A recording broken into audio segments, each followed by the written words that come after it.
It's Patrick Hutzel from intensivecarehotline.com with another quick tip for families in intensive care.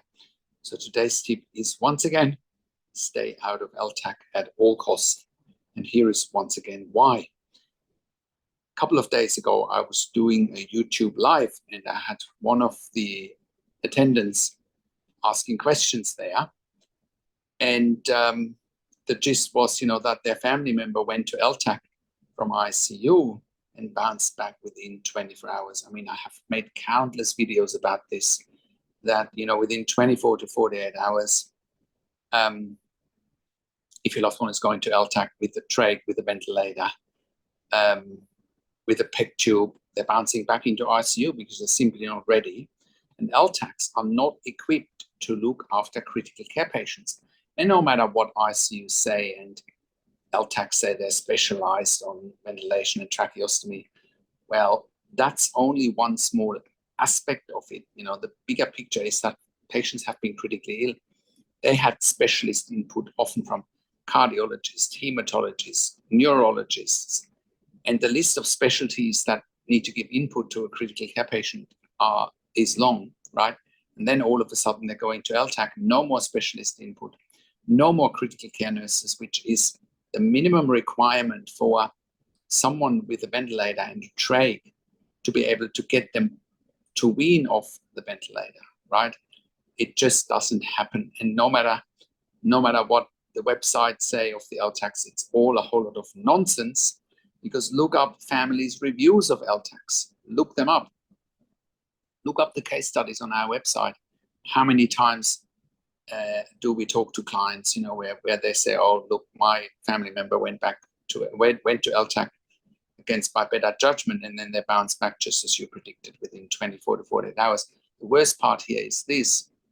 The worst part is if they do bounce back to ICU, the ICU where your loved one has been discharged from no longer has a bed, and then they're going to another ICU. Consistency and holistic care is so important for a critical care patient. You can't ship them from one place to another, but now it's getting worse. And what I mean by that is, there's only often a 30-day time window in an LTAC.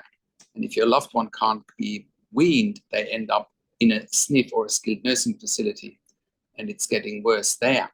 If you have a 1-to-5 nurse-to-patient ratio in LTAC, you have a 1-to-10 patient ratio in a SNF. And sorry, I should also say that disclaimer, this is only for our audience in the US, right? This is not for any other countries.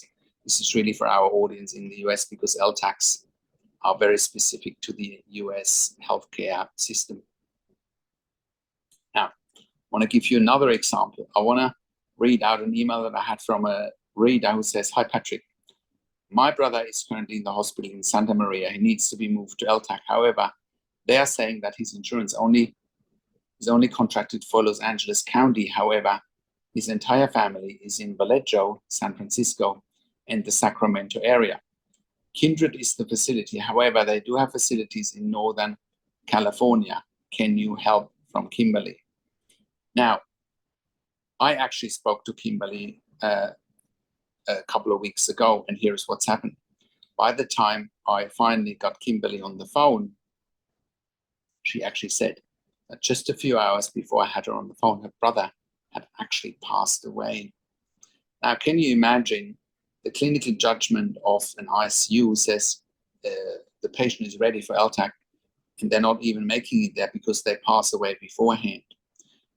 It's all a scam, and it's all set up.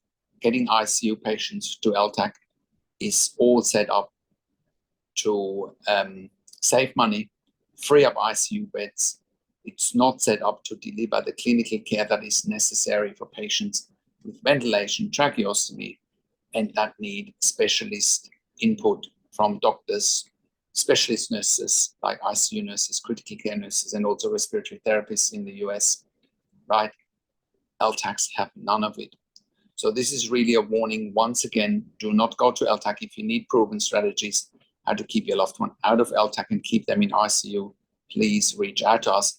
On another note, we have just helped one client over the last few months to keep her mother in LTAC, in ICU, sorry, to keep her mother in ICU and not let her go to LTAC. And after many weeks in ICU, she's now off the ventilator and decannulated, has the tracheostomy removed. That is such a great success story that needs to be celebrated. And it goes to show that our strategies work. It goes to show that being in the right environment is getting good outcomes for patients. But the biggest thing here is you need to take responsibility, which is what this client did. The client did, tell me what I need to do, tell me how you can help me. And we did. And we've got an outcome, right? And you can have the same outcome. You just need to follow instructions. You can't be timid. If you're timid, please, it's probably not the right place for you. If you want to be timid and you don't want to go against the grain, this is probably not for you. But the reality is that in order to get outcomes, you need to do something different. You can't do what 99.9% of families of critically ill patients in intensive care do, which is nothing and just not everything of that they are being told. Now, because we get so many questions and we want to help so many people in ICU, who have loved ones in ICU, that's why we created a membership for families of critically ill patients in intensive care. And you can become a member if you go to intensivecarehotline.com, if you click on the membership link, or if you go to intensivecaresupport.org directly. In the membership, you have access to me and my team 24 hours a day in the membership area and via email. And we answer all questions intensive care related. In the membership, you also have access to 21 ebooks and 21 videos that are only accessible for members that help you steer this incredibly difficult territory that is intensive care. The ebooks will help you solve the biggest challenges and videos. Now, I also offer one-on-one consulting and advocacy over the phone, Skype, Zoom, WhatsApp, whichever medium works best for you. I talk to you and your families directly.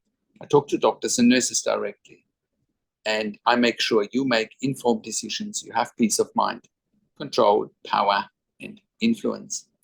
I have worked in intensive care and critical care for nearly 25 years in 3 different countries, where I also worked as a nurse unit manager for over 5 years. I have been consulting and advocating for families in intensive care since 2013 here at intensivecarehotline.com. And I can say without the slightest hint of exaggeration that we have saved lives. And you can verify that by looking at our testimonial section or by going to our podcast section, where you can watch some client interviews and testimonials.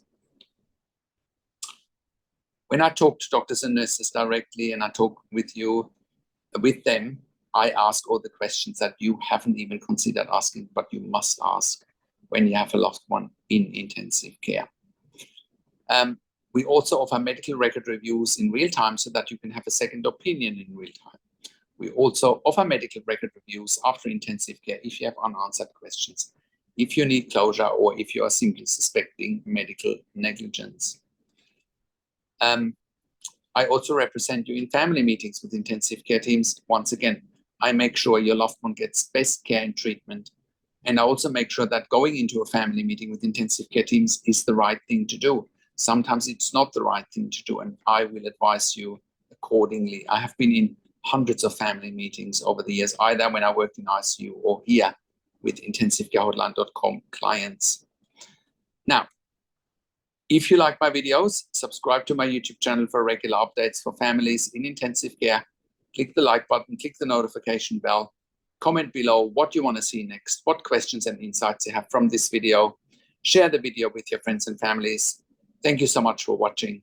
This is Patrick Hutzel from intensivecarehotline.com, and I will talk to you in a few days. Take care for now.